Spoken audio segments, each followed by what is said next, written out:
There was this far-right candidate, Bolsonaro, who's now the president, but he was a backbencher. The majority of Brazilians said they would never vote for him, and he spoke a lot about basically cutting down big chunks of the Amazon and attacks on indigenous communities and on women.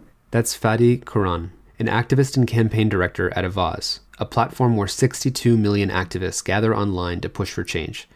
For years, these activists have been warning Fadi that disinformation is hindering their ability to organize. Whether their cause is climate change or human rights or vaccinations, they can't seem to get people to agree on basic facts. So Fadi and his team began studying how disinformation poisons the atmosphere for activism. That's why they had a front row seat to the Brazilian elections in 2018. Our members in Brazil were some of the first who began saying, this thing is becoming more serious. And although 6 months ahead of the elections in Brazil, about 66% of Brazilians said they would never vote for this guy, what we began seeing was that more and more people were beginning to support him as the social media environment became more and more toxic in Brazil. The decisions made in conference rooms in Silicon Valley reverberate throughout the world. We've talked about this before in the podcast, but our guest today can really show us those effects and tell us about the people who experience them firsthand. They're just sitting there being pummeled and pummeled and pummeled by this horrendous content that's making people literally go out and look for them in the streets and beat them up and bully them. In the last few weeks, we've watched as anger, frustration, indignation, and so many other emotions that have been building for centuries in the United States rose to the surface of our national consciousness. At your undivided attention and the Center for Humane Technology, it's felt like a time to listen and to reflect. We actually held back many episodes that didn't meet the present moment, but we think now is the time to put this interview out there because social media has played a major role in the Black Lives Matter movement and the coronavirus pandemic. Of course, it hasn't been all bad. It has exposed incidents and issues that most of us would otherwise not have seen. It's enabled people to come together into the streets, but the harms have also been enormous. It's also enabled mass hate, and the people with the power to reduce the harm aren't close enough to feel the pain, to feel the urgency to fix it. We hope that this interview gives you a better sense of just how global the reach of these harms is and what we could do to repair the damage. But we've seen signs of progress on that in the last few weeks too. Some Facebook employees have staged a virtual walkout in response to Mark Zuckerberg's decision not to enforce content moderation policy on posts that incite violence. A few have even quit. More than 140 scientists from the Chan Zuckerberg Initiative said in an open letter to Mark Zuckerberg that Facebook's practices are directly antithetical to CZI's goal of building a more inclusive, just, and healthy future for everyone. We all deserve tools that not only bring us together, but also keep us safe and bring out the best in us as humans. We are lending our platform to elevate more voices as we listen and learn. Fadi's is just one of them.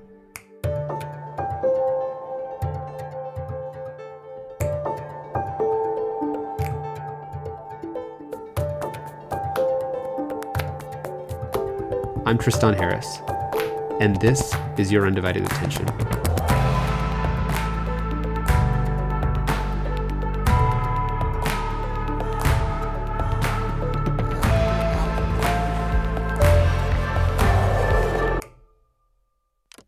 So Fadi, thank you so much for coming on the podcast. Why don't you give people a little bit of background on Avaz and some of the work you're doing, and then we can lead people into a deeper conversation. So the best way we describe Avaz is as a movement of people all over the world coming together based on the belief that we have more in common than that which divides us. And most of our campaigns focus on issues such as human rights in the Middle East, climate change, pushing for democracy. But recently, what we realized was that the disinformation environment and the larger social media environment was creating an ecosystem that made it hard to achieve the goals that would make the world a better place. And our members, particularly in 2016, 2017, began kind of urging us to work on this issue. And the people we were in touch with, whether they were communities in Assam in India, or women's rights movements in Saudi Arabia, or average US citizens who were facing kind of different health crises, were telling us that this problem was becoming more and more, not just serious, but becoming more of an existential threat to even the small campaigns that people were organizing on the ground. And so how did this first get on your radar from some of the communities who are most affected? So we do a lot of work in Brazil. About 10 million of our members are based there. And we campaign a lot on issues such as defending the Amazon and the indigenous communities that are there. And as the Brazilian elections kind of began moving forward, we built a kind of team to begin monitoring this. And one of the things that we found is that about 89% of those who voted for Bolsonaro eventually in the elections had believed one of the top 10 crazy stories that were put out against his opponent. And this just shocked us. And then we began looking in other places. So one of the stories and issues that we campaigned on when the genocide was happening in Myanmar, our community mobilized millions of dollars to help those who were running away from the genocide to cross into other countries and to get away from it. And as we were working with these victims on the ground in Myanmar, a lot of the stories that were coming out of them also were indicating to us that social media, particularly Facebook in this case, was inciting violence against them. And the stories that we began hearing were stories of, for example, a woman, refugee, whose husband was slaughtered in front of her and who was raped because, we're not sure, but it's likely the government had spread pictures of her husband and their village saying that they were terrorists and they were planning attacks on the nearby communities. And so as we began to hear these stories, and then as we also began to see things such as, Brexit and what happened there, Jo Cox, may she rest in peace, the member of parliament who was murdered there was a close friend of mine and many of the people on the Avaz team. And the person who killed her, was clear that social media at least played a role in further radicalizing him and his beliefs. And so all of these different stories began to come together to indicate that something's really wrong is happening. As we dug deeper and as we polled our members, we also began to realize it's not just about these communities. It's, the regular kid next door who may be being bullied at school, who suddenly finds himself sucked into this information environment that's just full of false information and is either becoming socially isolated or becoming more and more violent due to what they're reading. And the existential threat comes in at two places. The first step is the kind of direct dangers that we see happening to individuals, whether it's, what you speak a lot about, the different kind of rabbit holes that people can fall into in terms of radicalization, but also it makes it difficult for us as humanity to connect and find deliberative, nuanced, intelligent solutions to challenges such as climate change. Having access to facts, having access to a community that can engage on these issues with complexity and with hope. And that means that we'll be in very, very deep trouble that could, and I'm not exaggerating here, that could and I believe will threaten the human race. Yeah, I agree with everything you've just shared. I mean, I was just in Washington, D.C. meeting with and briefing several senators. And one of the things that they were talking about is that they go home to these town hall meetings and people are believing crazier and crazier things. Oftentimes we've said that this is the problem beneath all other problems because if we can't agree on what's true, everything is gone. And so right there with you that I think people, need to hear and understand step by step why it's an existential threat. I think the other example you mentioned of Brazil is so fascinating and alarming to me. And I think it would be great if you could share more about it because it's only 2 steps from social media, like you said, before social media and people were saying they weren't going to vote for Bolsonaro. And then suddenly you say 85 or something % of people who voted for him believed one of the fake news stories that had been spread about him. When he gets elected and then he makes decisions to start burning a huge chunk of the rainforest, which is the lungs of the earth, it's only 2 steps from social media electing a far-right leader, which then leads to changing the entire future of humanity because he's hollowing out the lungs of the earth. So that's an existential sort of decision-making cascade right there. Could you say anything more about what you saw happening in Brazil?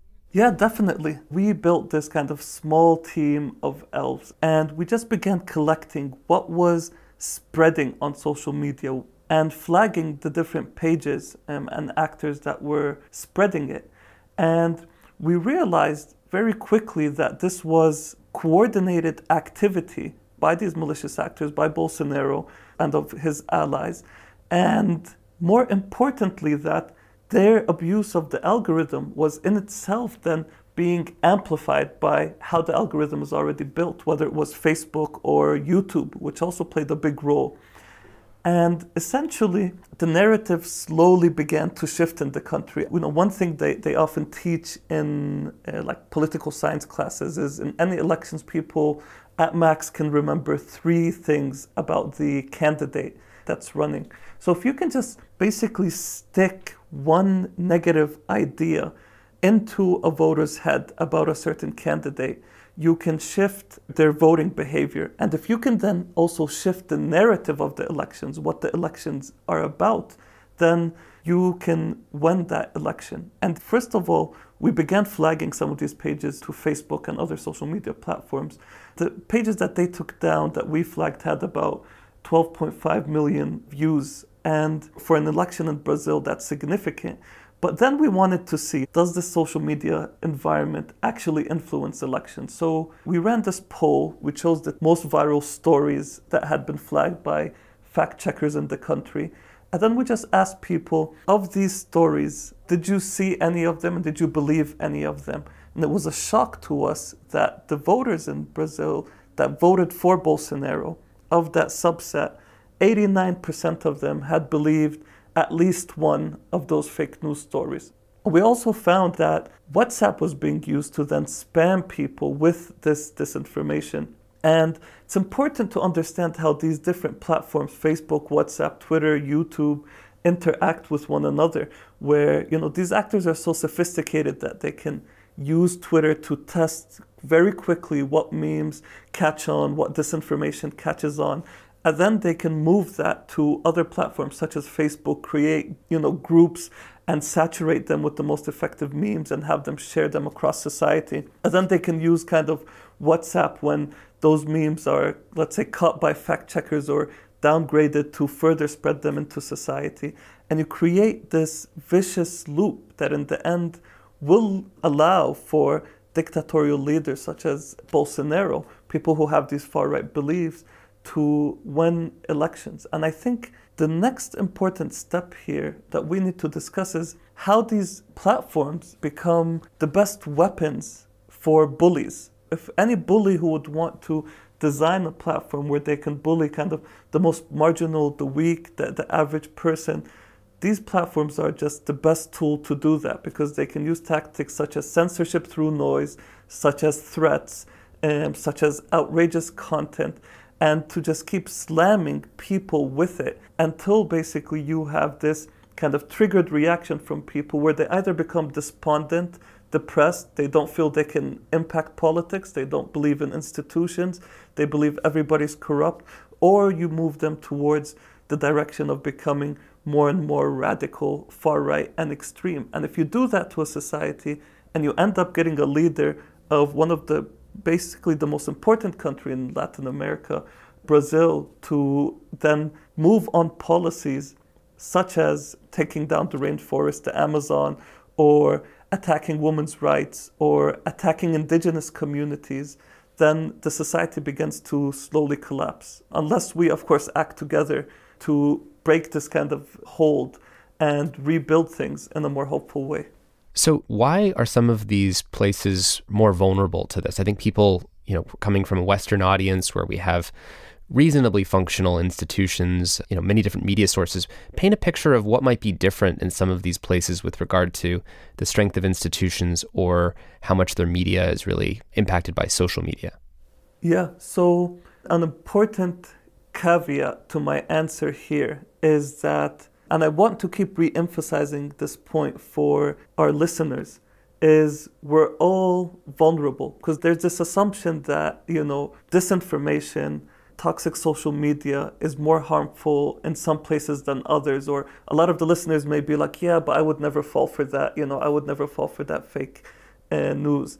But the truth is, all of our societies are vulnerable. Now, the responses in some places, like on health issues, for example, the response in, let's say, the US may be better than the response in Brazil, because US health institutions may have more resources, more access, more doctors, and so forth.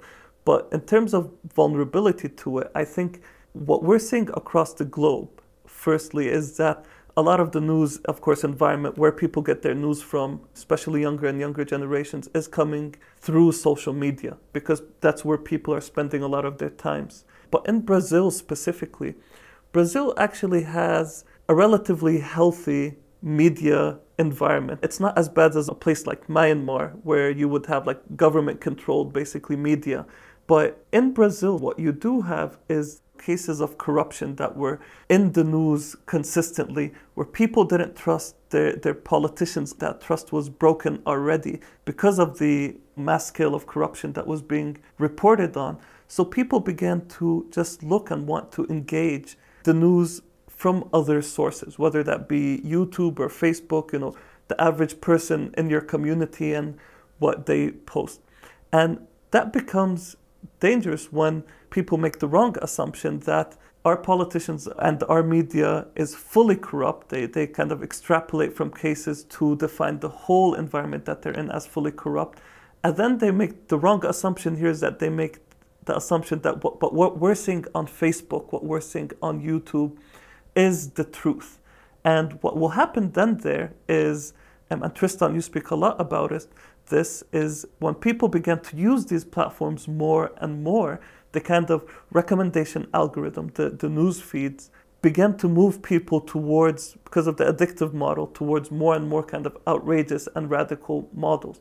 And so people began to be sucked into that environment. The other thing you have is in Brazil is a big country. It has some urban areas, but it also has a significant amount of its population in rural areas. And in those rural areas, the kind of local media wasn't, as strong, wasn't as big, and most importantly, wasn't resourced enough to move quickly to kind of how to use social media to spread their messages.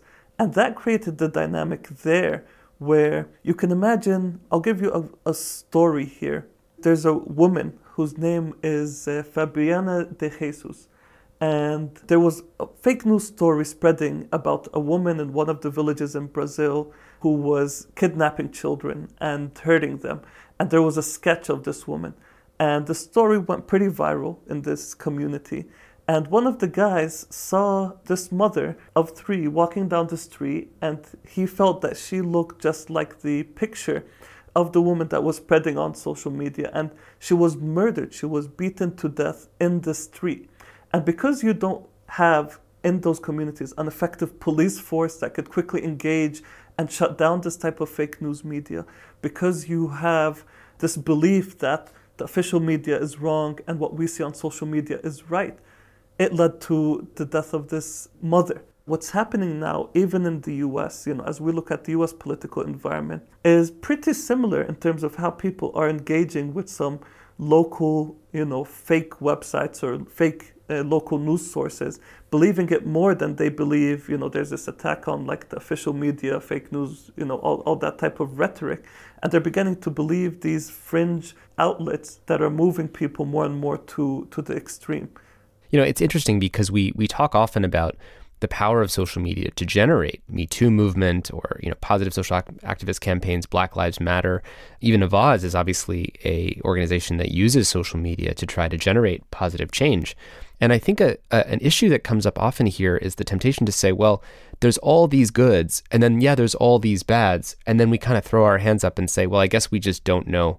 It seems like it has goods and bads. Let's just leave it alone. And I think the thing that brings your perspective and mine together is that if you look at the balance sheet of harm, and the harm actually having a secondary effect of debasing the entire trust in a society that can send you into a kind of dark ages where people mostly trust the people around them for what's true because they don't trust any of the media sources and they trust social media, what people are sending them, that balance sheet of a digital dark age, people not knowing what's true at all, or being apathetic, or being unable to take powerful positive actions as opposed to being passively outraged, yelling at your screen, that is an existential issue. Yeah, it becomes an existential threat because you begin having measles outbreaks. You begin having other diseases spread, and we saw the same thing in the US. And that puts everyone's children at risk. I also want to mention a point connected to the inability to have sophisticated conversations. So Facebook and Twitter and others, they say that if people report misinformation or hateful content, then they have teams that look at that. But there's a whole other argument about how effective these teams have been. But let's just say that these teams work perfectly. The truth is, you have a lot of communities who don't have access to social media, who don't have access to technology. The best example is the indigenous community in Brazil, or the Muslim community in Assam in India, who are much poorer, who have less access to these technologies. So you will have this cycle, this bullying cycle, essentially, where even if for people who are not online, they're being attacked and targeted online, on social media, by these bad actors, and they can't report it, they're not online, they can't respond to it and spread their own stories, they can't even have a conversation about it. They're just sitting there being pummeled and pummeled and pummeled by this horrendous content that's making people literally go out and look for them in the streets and beat them up and bully them because they're being called rapists, and they just have no response at all. So there's this assumption that like social media, and this is an argument that we hear a lot, that social media opens the conversation for everybody. Everyone has freedom of expression, as if it's this perfectly fair environment.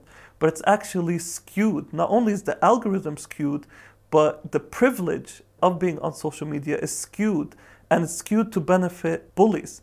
And that kind of slope is just getting more and more intense. And I started a lot of my work in activism, and you mentioned it, also the work we do at Avaz.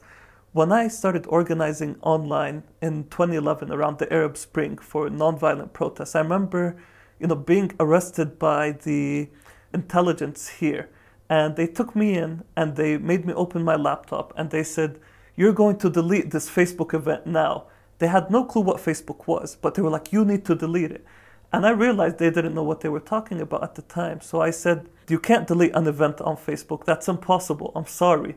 And they were like, "Well, you're going to have to put a post that says that this event is canceled." So I looked at them, and then I just wrote a post saying, "Sorry, the intelligence are at my house and they're demanding that I cancel this event," knowing that it would actually lead more people to come to the street. And then they were happy with that, and they released me. But they had no understanding at the time. And that at that time, it did benefit. Organizing online social media benefited that. But today, we're in a whole different environment where governments, they're the ones that have the power and privilege and control and access and resources to really define the debate online through fake accounts, through 1,000,001 means, political advertising now, which Facebook decides not to fact check. So the whole environment is just skewed more and more towards authoritarian powers. And it's not the social media that was promised. It's not the social media that we hear about, on these about pages of these platforms. It's not even serving the mission of the social media founders anymore. It's serving the exact opposite mission, which is allowing powerful bullying actors to shut down the debate using many malicious means. Yeah, it's so hard to hear about these things. I'd love, Fadi, for you to talk about a meeting that you had in May of 2019, where you brought an incredible set of people who have been affected by these problems from around the world and flew them in from Myanmar and Finland, New Jersey and Sandy Hook to actually talk to the tech companies. Could you talk about how, when you present these issues to tech companies, they've responded in those meetings? Yeah, definitely. Yeah, so to take a step back here, I studied at Stanford, so a lot of, as did you, and a lot of the people now working at these companies are people that are my friends, people that I've been close with. And one of the things that I and our team realized is there's a disconnect between the kind of work environment and what the executives and employees at these companies believe that they're doing, believe that their platforms are doing. There's kind of a narrative about that, and between what's actually happening to people as a result of these platforms and their algorithms. And the idea was, they're still good people. The people I studied with, the majority of people that work on these companies are not bad people. And our hope was that human connection, the thing we want to build, the thing I think you and I and many of those listening to this podcast believe, is that human connection can actually heal the world if done well. So we spoke with a number of key victims of disinformation. For example, Lenny Posner, who's a father of one of the Sandy Hook children who was murdered, and who until today, 8 years later, is in hiding because of the disinformation that was spread against him. Number one, just think about that. This wonderful man, his family, cannot go out in public because so much filth and malicious lies were spread about them on social media that they're under attack and harassed by gun lobby supporters who, basically believe that he's an actor and the whole Sandy Hook thing was an act.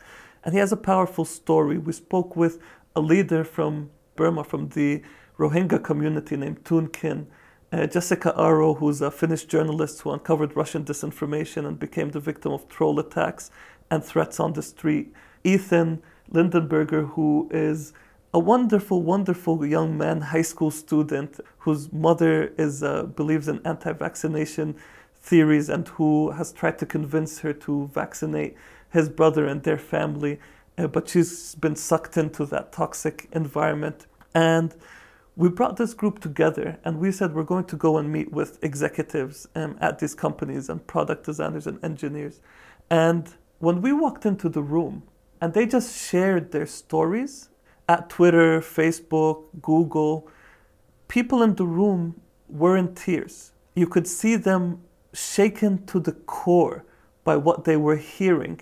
And they couldn't argue that these were just fringe issues because they saw the pain on the faces of those who were in the room and they heard their stories. And we believe it, and we saw that it had an impact. YouTube, for example, after our visits, decided to take more stringent action against Sandy Hook conspiracy theories on their platform. Twitter removed one of the key war criminals who designed the genocide against the Rohingya. And the conversations were, we didn't get to meet, and I think this is key, the CEOs, and that's why we're planning another survivors visit to Silicon Valley within the next 2 months and to DC, focused on getting these stories to the right people because we believe that they can have impact. And, for everyone listening to this podcast, I think one of the ways to fix this problem is actually to get those who are working on these platforms, those who are designing their interfaces, to just see the stories and consequences of what's happening on the ground to normal people just like them because of these kind of monster platforms that have been created today. But I also want to say another thing that's key in our discussion with many of the people in the room. These decisions, for the most part, are not being made by the normal employees at these companies. For those living in California, for example, the threat of climate change is clear. Last year, millions of families couldn't take their kids to school because the air pollution was so bad due to the fires in California.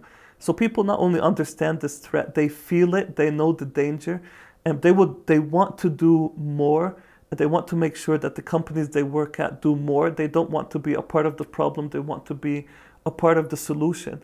But you have executives at these companies that I think deserve to be called out because they're often, based on, again, what we've heard from meetings inside these companies and what we've heard from speaking with different leaders around the world who've met with them, and just from what we're seeing on the ground, who know that they can do more, who have solutions on the table, such as, correcting the records, such as detoxing their algorithms, such as creating more humane algorithms, but they're not implementing them, I think, for two reasons. Oftentimes it's out of fear of the political repercussions of the exact type of leaders that came to power because of the toxicity of these algorithms, whether we're speaking about Trump or Modi or Bolsonaro or others, MBS in Saudi Arabia or others around the world who are toxic leaders that came to power through social media, at least in a big part, and who these platforms don't want to challenge,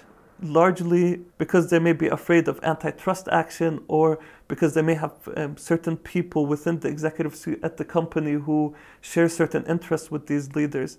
And it's time, I think, for, again, employees at these companies and for these CEOs to come and hear the real stories, to engage with the people who are the victims of disinformation and hate on their platforms, and to begin acting as fast as possible in the face of this existential threat. You're making me think of a phrase that someone brought up in one of these meetings that I've attended, which is that the people closest to the pain should be closest to the power. And what you are doing when you're bringing these people into the room, and I'm curious to hear more about it, is you're closing the loop that is unclosed. There's an open loop right now between I make a decision and the scale of a design decision, or a tweak in a parameter of which newsfeed stories come to the top or the bottom, or which people I recommend for Twitter followers to suggest a new user for them to follow. Each of those tiny decisions actually impact millions, if not billions, of people. And one of the problems is that the people who are closest to the pain of those negative impacts, there's so many of them, and they live miles and miles away, and they speak often different languages than the people who made the decision in the first place. We often say there's at least 22 languages in India. How many engineers at a Facebook or YouTube or Twitter do we think speak the 22 different languages of India? So what happened? I heard that people were touched and moved in the rooms of tech companies that you brought them into. But, and you said some changes occurred, but oftentimes it takes a lot longer for that change to occur, doesn't it? It's been years in some cases that these things were reported and then didn't get addressed at all until, you bring people into the room like that. If you can talk a little bit about what specifically you were asking for when you met them. Yeah, definitely. So I agree with you completely on closing the loop, and that the people most impacted should be the people closest to the decision making. And what I would say is, what happened in those meetings is there was movement. I think we mobilized a good number of those engaged on these topics to act more forcefully and pursue more forceful solutions. We have promises. I unfortunately can't go into detail, but we do have promises from all these platforms that they're testing, and they're going to roll out much stronger solutions to these issues. And particularly in this case, we hope that they do it as soon as possible because of the US 2020 elections coming up.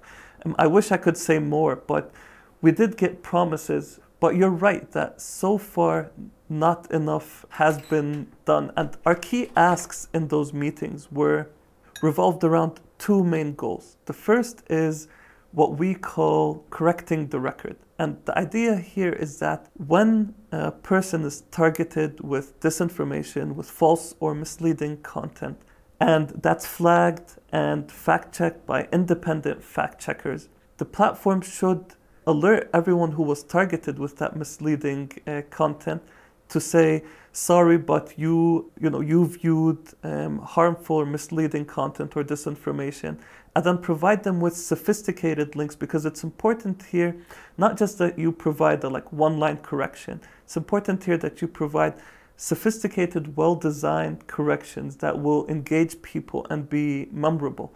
And we've done testing on this internally at Avaz, and we also have two academics that we've been working with at Ohio State University and at George Washington University. And we've shown that by showing people well-designed corrections, you can decrease the amount of people who believe in disinformation by up to 50%, sometimes up to 70%. The second ask is what we call detoxifying the algorithm. And this is, I think, very closely connected with a lot of the work that the Center for Humane Technology does. But it's about how do you redesign algorithms to be more humane, to put human rights standards first, and mainly to stop recommending disinformation and hateful content to users.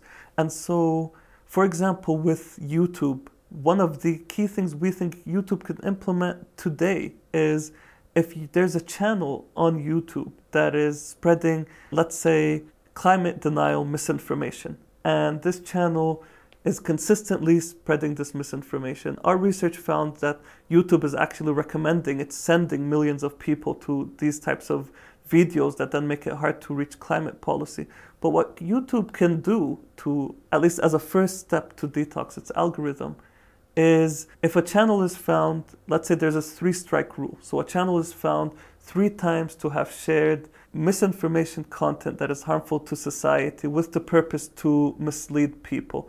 Then YouTube can say, we're going to stop recommending videos from this channel to our users. The videos can stay up there. As of us, we have fought in countries like Iran for freedom of expression and stuff, but they shouldn't be recommended to users. Users shouldn't be pushed down that rabbit hole. So these were the kind of 2 big things that we were asking for in those meetings. And that mirrors the approach of freedom of speech is not the same thing as freedom of reach, that you're granted a right to post content on the internet, but there's nothing that says that we each have human rights to reach millions of people just because we open our mouth. And so, yeah, I hear you there. And also, it's interesting, the researcher Brioni Swire-Thompson's research at Northeastern, she found that, really interesting looking at how human memory works, that when you issue a correction, you can't just say, this thing that you read, that's not true. Your mind doesn't work like a whiteboard eraser where you just erase the other thing. You actually have to provide the factual alternative. The corrections work better when you repeat the retractions multiple times because our automatic memory is based on salience and repetition. And so, one sort of other, additional thing would be, how do we repeat that correction more often than the original thing got airtime? There was actually a suggestion from one of our listeners to this podcast that every time there's hate speech that's taken down, we notify the person who posted that hate speech that we're going to post 3 times as much positive information about the thing that they were hateful about. And that not only changes and corrects the automatic memory in terms of what gets repeated more often, but it also creates deterrence because I know that if I communicate in the future with hate speech, I'm actually just going to get drowned out by the opposite. Another thing that she found in her research is if you tailor the correction to the audience. So if you have more personalized things, because if, for example, you present corrective information in a way that's threatening to the person's identity, it actually will backfire, obviously. And so finding an unthreatening, more strategic way to personalize the correction, that's another big one. But, I find this so interesting because getting this right has less to do with getting the right algorithm, right? Or the right tech or the right machine learning or the right data. It's about the human mind. It's about sociology. It's about how we work. And I think you and I both share, an optimism in a way, even though people are hearing lots of criticism, that we believe in the power of human connection and basic decency and civility and goodness, but you have to design systems that make sure that that's what's brought out in us, as opposed to unregulated, unchecked systems that mainly have allowed bad actors and authoritarian actors and the most funded nefarious actors to essentially outcompete everyone else. Yeah, 100%. And we see this every day. We don't see it enough, but people are good. Everyone, to a large extent, loves their children. Everyone wants to make sure that their families and friends have a healthy lifestyle. No one wants to see their neighbors drowning in pollution or having their house burnt down. And what humanity has created through this power of connection in the last decades and centuries is something really beautiful. If you look around you now at the team that's working with you, if you look at Silicon Valley and what has been created in terms of technology for the world, there's so much beauty in it, and it does show you that we feel agency towards wise interactions, we feel agency towards serving each other. And I think that's what gives me hope, and that's also what just terrifies me about the environment that social media has created for our minds and behavior. I was reading a book by Sapolsky, I believe, a professor at Stanford, and he explains in detail how the agricultural revolution, because it changed how we interacted as humans from being largely, hunter-gatherers moving around to becoming sedentary, and how that just rewired our minds in many ways, and how that has basically resulted in some of the good and bad of the world we live in today. And I just think about social media and the kind of digitization of the world.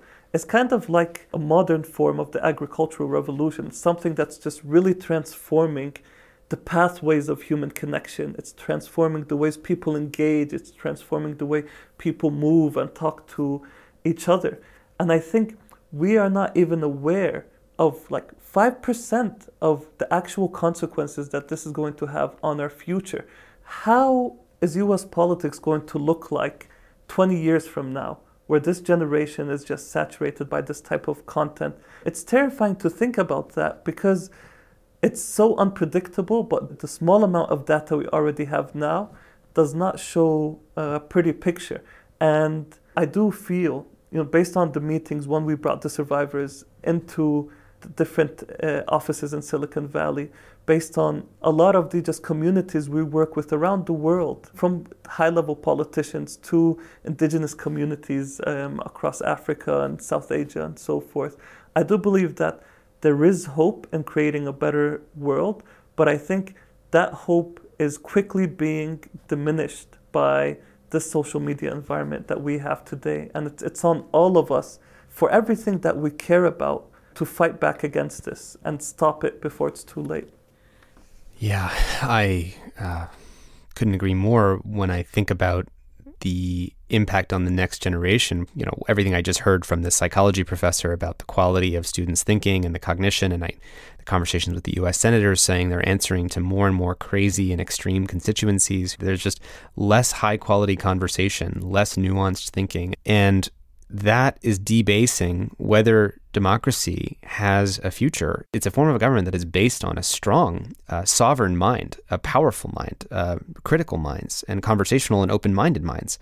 And, I think about a broader version of your Correct the Record campaign, because I think that we almost need, if you think about how this gets adjudicated, you and I and everybody listening to this, no one wants this future. I don't think anybody listens to this and says, you know what, Tristan and Fadi, I actually disagree. I think we should just keep plowing right straight along, doing exactly what we're doing. That's what gives me kind of optimism, is when everybody sees this, we all realize that no one wants this.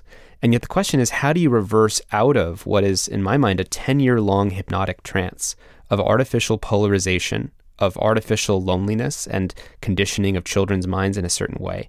I almost feel like we need a kind of truth and reconciliation commission to sort of say, back to the kind of Correct the Record thing, it's also correct humanity. We have to go back and say, we, the technology companies, in the same way that we would notify you about a fake news story and say this wasn't real, we have to notify you about a false consciousness that we've created that also wasn't real. And here's specifically the effects that has created. It's created some false loneliness, some false addiction, some false polarization, false extremism, false, losing of reputation of mainstream media, because we actually had this role in turning mainstream media into clickbait and exaggeration. And I'm not trying to say that, evil people in tech did this, intentionally. I'm saying we allowed a bad business model to take over that none of us really want now that we see it. And we need to be able to, though, not just correct the record, but I think kind of have this correcting humanity, correcting the false consciousness with this, back notification to all of humanity. I can imagine the day I wake up in the future where the close to 3 billion people collectively using Facebook, YouTube, Twitter, etc., get not just a notification that says, I read this false news article, but I've been inside of and marinating in a false consciousness that technology created through a business model. And, I hope that policymakers listening to this will think about that. We all want this to change. And so a path that would be a solution that's big enough, that would correct enough of this, would involve, I think, really naming the perimeter and surface area of the false consciousness that has taken place and reversing as much of it as we can. Because we want a future where sovereign minds and democracy actually works. We want a future where children aren't hollowed out and dumbed down and made more lonely and bullied more often, but instead are more free, more developed, more intergenerational relationships and wisdom available to them.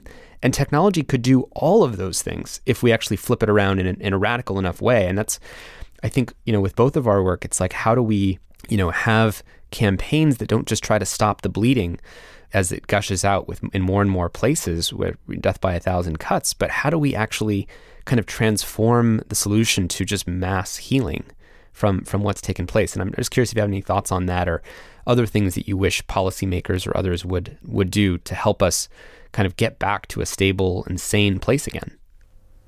first I have to say that I am deeply moved by that vision, Tristan. It gave me goosebumps as you spoke about Truth and Reconciliation Commission and everyone getting a notification saying, wake up from this false consciousness. And that's a beautiful vision. And I think it's also realistic. I think it's something that we can achieve together. So thank you for sharing that. And on the question of policymakers, definitely we spoke a lot about our advocacy and Avaz's work targeting the platforms.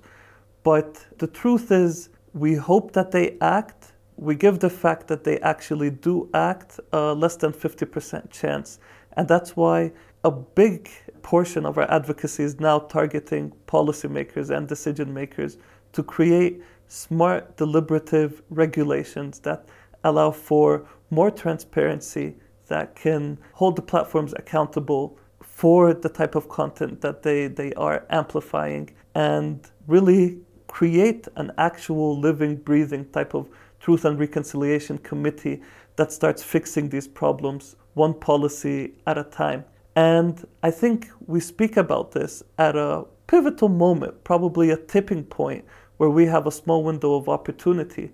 And that's connected to the US 2020 elections. And Avaz, we're a bipartisan organization, but we are working and investing a lot of our time to ensure that these elections are decided by democratic means, not by disinformation, not by interference, by safe means where people go to the polls armed with facts, not armed with anger and outrage and fake news.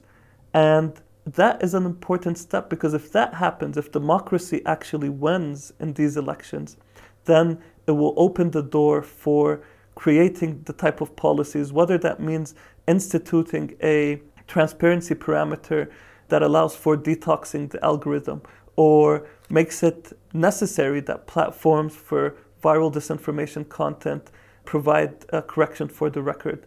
We think there are certain countries we feel are moving in that direction. The EU as a region is now considering how to regulate disinformation very seriously, and we have hope that they'll move towards these solutions. But I think when we look at the elections now as they're unfolding in the US, and because I think a lot of our audience are policymakers in the US, we found that the top 100 fake news stories, viral fake news stories, that have been independently fact-checked by AP, PolitiFact, and others, had reached, and this is from November, 155 million views on Facebook. So that's more than the registered voting population in the US. And that's 1.5 times more than the reach of the top fake news stories that were being spread 6 months ahead of the 2016 elections. So if you just look at those numbers, again, just look at the data, it looks like even these elections, with all the talk about fighting disinformation, with all the promises of taking down fake bots and so forth, we're looking at a tsunami that's about to hit the US, and we're beginning to see the first waves of it already. And so if we do want to create this vision, if we do want to fix this problem for the future we created, every policymaker listening to this, every platform executive needs to begin using their microphone, using their power, using the power that was given to them by the voters who put them in Congress or on the Senate, to say, we want to defend the fabric of the United States. We want people to go to the polls armed with facts, and the platforms need to defend that. Because right now we're seeing a shift in the complete opposite direction. And if that happens, these platforms, although the EU and other countries may move to regulate, these platforms are based in the USA. And if the US does not act to solve them, it will be very hard to, and regulate them, it will be very hard to hold them accountable. But at least now, to ensure a path to smart regulation, policymakers need to begin speaking up and saying enough is enough. And I don't know what you think about, I'd love to hear your kind of thoughts on also what you think needs to be done to push for more smart policy, particularly around the US. Yeah, it sort of feels like the global climate change of culture. We often say with climate change, it's an enormous problem that would involve thousands of companies and industries and, changing from the cement that they make to the agricultural methods to regenerative, et cetera, all this stuff. And we'd have to have hundreds of governments help enact the policy and the carbon taxes to try to transition that entire ecosystem to something that it's not causing an ecological crisis. And that can be really debilitating. And we can say, much like climate change, this problem of sort of the mass downgrading and degrading of humans through this extractive business model of automating and manipulating human attention with AI at scale through these major platforms can feel really hopeless. But unlike climate change, only about a handful of, 100 to 200 people at a handful of companies, maybe 10 companies, regulated by one government in one country, the United States, could actually completely turn this around if we had the political will. Like, if you think about how tractable this is to change these technology products compared to other issues where you have to change, again, hundreds of industries, hundreds of countries, changing and regulating, this is immensely tractable. The only thing that's missing is the kind of political will and motivation that says enough is enough, that we can no longer have this business model that profits off of the kind of long-tail automation of user-generated content with automated algorithms choosing what goes in front of which eyeballs and cannot distinguish between good faith versus nefarious actors. And so, where I'm optimistic is if the United States, or specifically California as a state legislator, could actually act. And I think that, pressure from all sides is helpful. The UK has actually got some stuff that's moving with the Ofcom Internet Harms report that's moving along. The European Union, the new president of the European Commission, Ursula von der Leyen, is laying out a new EU digital strategy, which we'd like to see move to address and name some of these issues.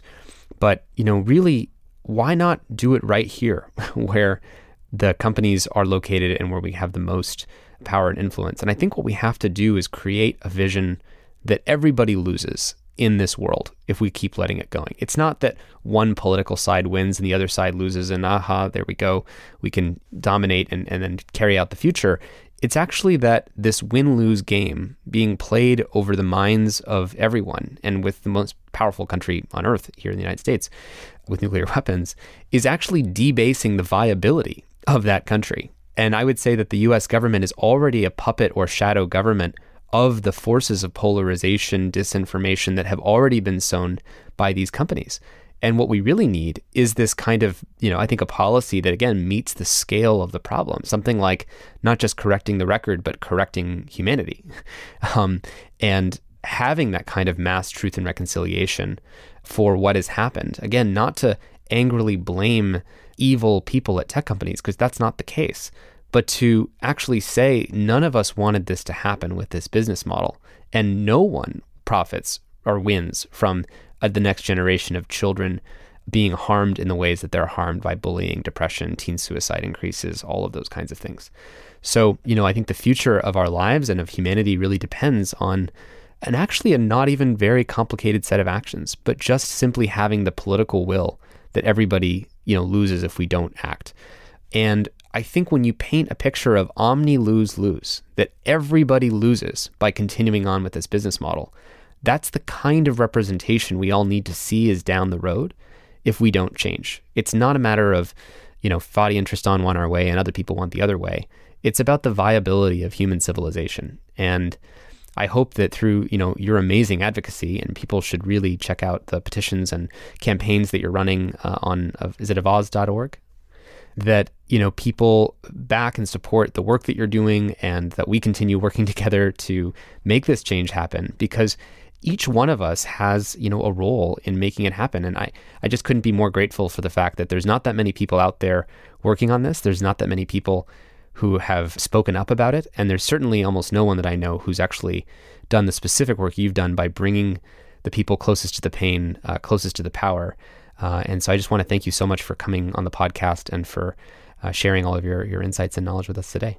I want to also thank you and the team at the Center for Humane Technology, honestly, for a lot of the advice and a lot of the key talking points. But I also want to highlight that a lot of the terms that have been introduced to this conversation, such as, freedom of speech is not freedom of reach, are things that you and your team helped develop and spread. And that's already shifting this conversation in the right direction. So we'll definitely continue working together until this problem is solved. And I'm excited to see the future that we create, where the technology that we have adds to humanity and doesn't subtract from it. Me too. And thank you so much, Fadi. It means a lot.